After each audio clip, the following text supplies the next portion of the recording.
bonsoir, tout dépend à quelle heure vous écoutez ce podcast de l'Odigimédia. Notre expert invité, Abdeslam Sediki, partage son avis et ses réflexions dans un article qu'il a intitulé « Emploi et structure productive, main agissante ou tête pensante ?» Alors écoutons-le dans ce podcast. L'auteur démarre son article ainsi. Quelle relation entre l'emploi et les structures productives ? Pourquoi l'économie marocaine n'arrive-t-elle pas à générer suffisamment d'emplois ? Comment expliquer les disparités de rémunération du travail entre secteurs et genres ? Pourquoi l'emploi précaire et le travail non qualifié demeurent-ils dominants ? C'est à ces questions et d'autres que le HCP apporte des éléments de réponse et de réflexion dans un document de plus de 80 pages intitulé « Le compte satellite de l'emploi 2014 ». L'auteur poursuit son article ainsi. Il s'agit d'un travail original qui a demandé la mobilisation d'une série de documents et d'enquêtes, les résultats du recensement général de la population 2014, l'enquête sur le secteur informel 2013, les enquêtes annuelles sur l'emploi, l'enquête nationale sur les structures économiques réalisée par le HCP en 2015, relative à l'exercice 2014, l'enquête annuelle sur les industries de transformation réalisée par le ministère de l'Industrie et du Commerce.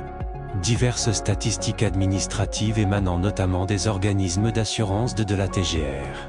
Par ailleurs, le CSE, compte satellite pour l'emploi, constitue la jonction et le rapprochement entre le système de comptabilité nationale de 2008 et les recommandations du Bureau international du travail en matière des statistiques du travail. Qu'entend-on par compte satellite de l'emploi ? Le CSE se présente comme un ensemble de matrices qui fournissent une vue affinée sur les principales caractéristiques du facteur travail mobilisé dans l'économie nationale. Ces données sont fournies selon les branches d'activité, les secteurs institutionnels, le statut professionnel des travailleurs, le sexe des travailleurs et leur qualification. Ainsi, l'architecture globale de ce compte comprend une série de matrices chacune dédiée à une variable clé relative au facteur travail. Ces variables sont les effectifs employés, les heures travaillées, les rémunérations versées et les emplois équivalents plein temps. Il va sans dire que le document produit par le HCP est particulièrement dense, qu'il est fastidieux de vouloir le résumer. Aussi, limitons-nous à quelques données phares sur la situation de l'emploi au Maroc. Ces données viennent soit confirmer un certain nombre de caractéristiques déjà admises, soit apporter de nouveaux éclairages pouvant aider à l'avenir les pouvoirs publics à revoir la politique de l'emploi et les orientations économiques qui la sous-tendent. L'auteur mentionne ainsi. Concernant les effectifs globaux de l'emploi, ils sont évalués en 2014 à 10,62 millions dont 44,2% sont des salariés et 55,8% relèvent de la catégorie non salariée comme les indépendants, les aides familiaux et les employeurs. Toutefois, la répartition des effectifs en équivalent plein temps par emploi salarié et emploi non salarié montre que les salariés travaillent plus, en termes d'heures travaillées, que les actifs indépendants. Leur part est passée de 44,2% dans l'emploi total, mesuré en personnes physiques, à 47% dans l'emploi total mesuré en effectifs équivalent plein temps, alors que celle des travailleurs indépendants a baissé de 55,8% à 52%. En 2019, les proportions entre emploi salarié et emploi non salarié se sont pratiquement inversées, ce qui reflète l'évolution de la société marocaine vers une société dominée par les rapports salariaux, même si les rapports de type traditionnel demeurent encore importants. C'est ainsi que les ménages contrôlent 67% des emplois. Phénomène pour le moins anachronique, alors qu'un ménage est défini dans la terminologie économique comme une unité de consommation, on le voit jouer un rôle dominant comme unité de production. C'est un facteur qui bloque en quelque sorte la transformation économique et freine le rythme du changement. L'auteur explique ainsi. D'ailleurs, l'économie marocaine s'appuie essentiellement sur des emplois non qualifiés, qui représentent plus de 2/3 de l'emploi mobilisé. Cette proportion varie bien évidemment selon les secteurs d'activité, elle va de 20% dans les administrations publiques à 87,2% dans le secteur institutionnel des ménages, 99% dans l'agriculture et pêche. Parler dans une telle situation d'employabilité, ça revient à noyer le poisson dans l'eau. Les données relatives au taux de chômage sont parlantes, ce sont les diplômés qui en souffrent plus. La cause est simple et limpide, L'économie marocaine a plus besoin de mains agissantes que de têtes pensantes.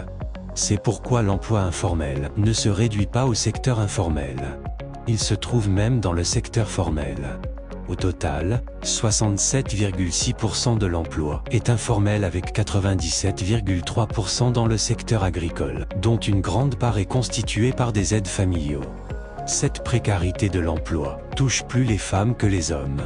Outre leur exclusion du marché du travail du fait qu'elles ne représentent que 30% de la population active totale, elles sont présentes essentiellement comme des aides familiaux et exercent des métiers pénibles.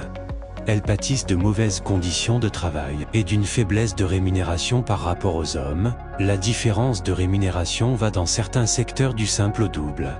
Alors que la fourchette de variation des salaires annuels des femmes dans les différentes branches va d'un minimum de 24 616 dirhams à un maximum de 180 814 dirhams, les salaires des hommes fluctuent entre un minimum de 52 067 dirhams et un maximum de 249 244 dirhams.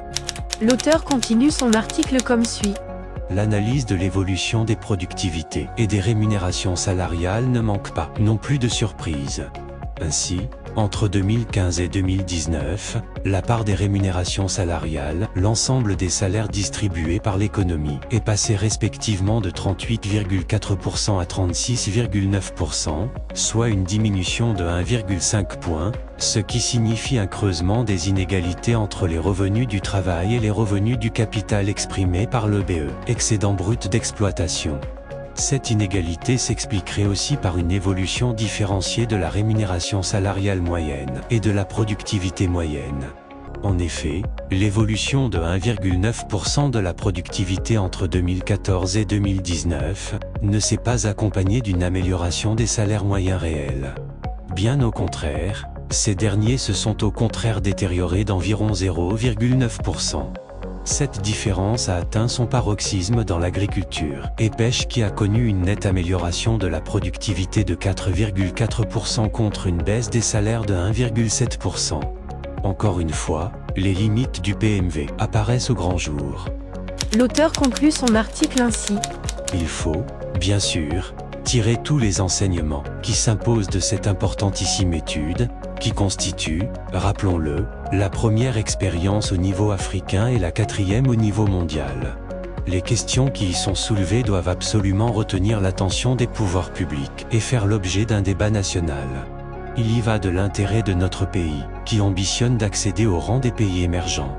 Ce qui exige la mise en œuvre d'une façon concertée et démocratique des réformes structurelles de l'économie nationale, et dont le nouveau modèle de développement a déjà tracé les contours. Rédigé par Abdeslam Sediki et lu par l'intelligence artificielle de l'ODigiMedia.